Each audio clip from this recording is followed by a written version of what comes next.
Hello everybody, welcome back. Hopefully you're having a good time and you are able to follow this tutorial and you're not having any major problems. If you are having some, please do write me and I will try to solve them. So in this video, we're going to continue on exactly the same place where we stopped last time. So we are going to continue extending our user specific stuff. So in the last video, we created the user entity and the user DTO and also a converter to convert from the user entity to the user DTO. So in this one, we're going to add more user specific stuff. So we are going to start with the repository. So the user repository is an interface named user repository.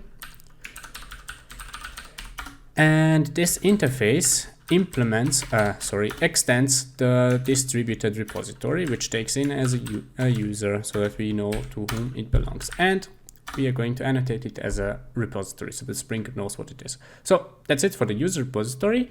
And the next thing that we're going to do is create a user API, which is again an interface named user API, and it extends the abstract one. So the abstract CRUDL API, which takes in a user and it takes in a user DTO. Perfect. So with that being settled, we are free to go and create a user service. So the user service is a class, so not an interface, which extends the abstract CRUDL service. Abstract CRUDL service takes in a user entity and takes in a user DTO. So with this being done, then we can implement the method, the update entity method that you may remember from before, which is where we're going to do most of the magic. And we need a constructor, and you can see here that the constructor is saying, okay, yeah, we need a repository which takes in a user, and we also need a converter which takes in a user and the user DTO. We already have this, so we're going to replace this with a private user repository named user repository and the private user DTO converter, name it user DTO converter. You can name it however you want. And so those things we are going to just copy and paste here. So it won't be private, it will be final. And we're going to take in the final user DTO converter. We could actually do this a bit better way, so we could just say constructor and then just, yeah, this didn't really work out that well. So we can just remove this. We can make this final and we can make this one final. So because they are not going to change, and we are going to pass them in here. So the user repository and the user DTO converter. And one more thing. So Spring needs to know about what are the things that you're injecting. So in Spring, you have different kinds of injections.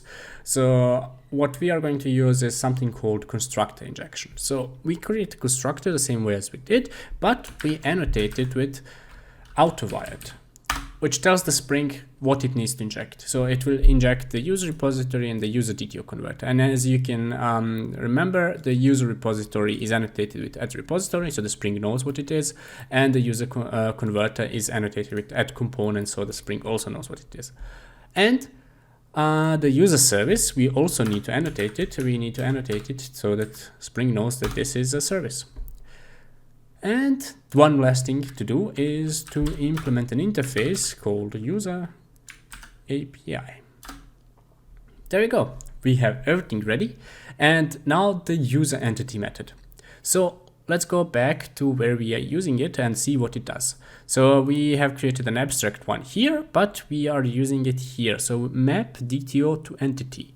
So this is used when we are trying to save a DTO. So we are passing in a DTO, trying to save it, doing some fancy stuff with it. And then we come here and we want to map all of the properties from the DTO. So everything that's sent from the front end to the entity. So let's just do that in our implementation.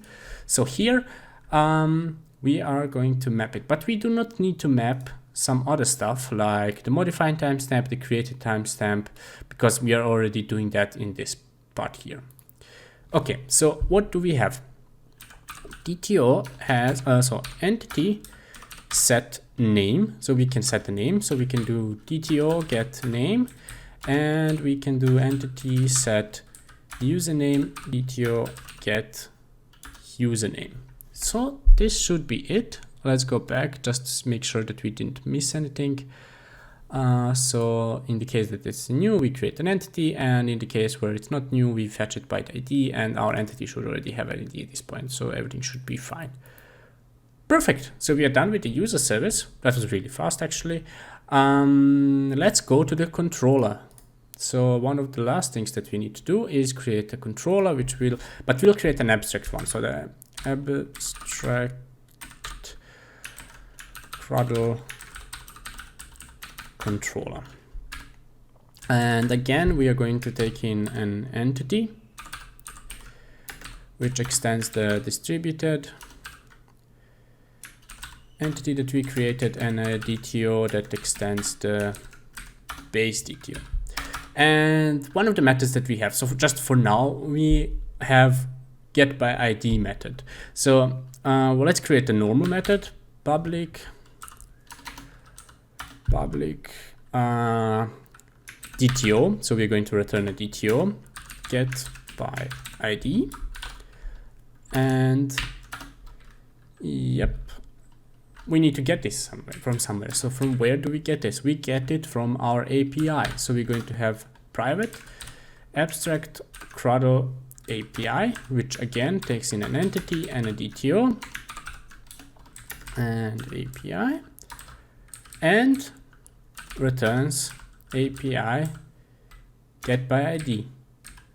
And to do this, you also need an how's it called?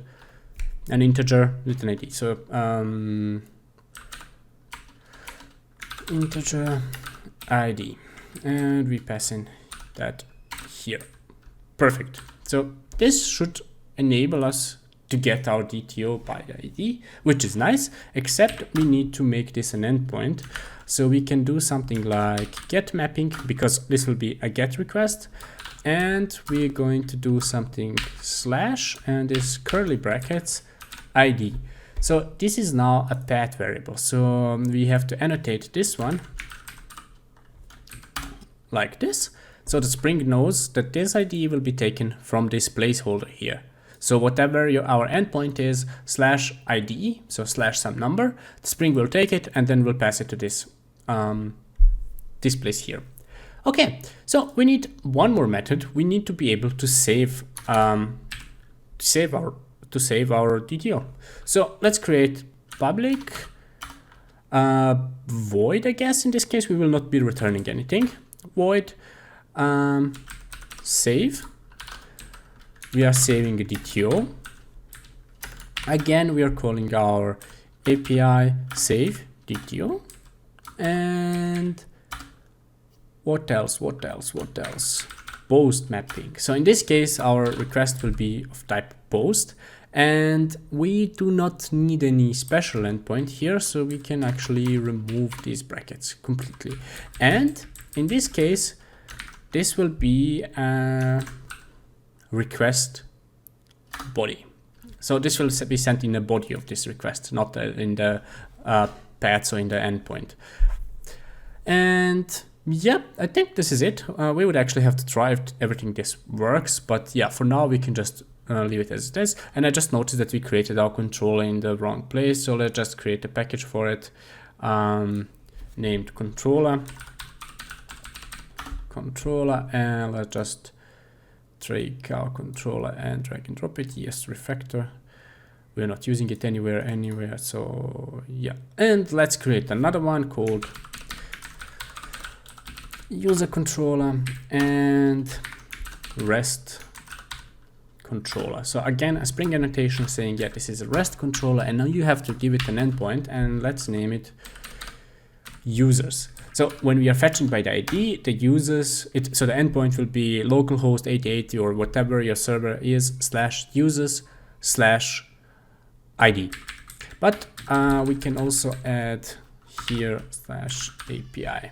So to make it a bit nicer. And we are going to extend our abstract CRUDL controller, which is going to take a user, and which is going to take a user DTO. Perfect. So from the looks of it, we have everything except a constructor. So we need private user API. We need our API to be able to save it and fetch it. And we have to create a constructor. And something seems to be wrong. Oh yeah, we didn't create a constructor here, which is what's wrong. So we create a constructor, and then if we move back, we have to call super and API and auto-wired. So we auto-wire our user API. Perfect. So this can be final. So in the next video, we are actually going to create our first user, which is going to be amazing. So stick with me, and I'm going to show you how to do it in the next video. So if you have any questions, if you have any problems, anything at all, just write to me or send me an email, however you prefer. And if you want me to mention something, if you want me to do something differently, please do write me again, and then we can talk about it. Great. So see you guys in the next video.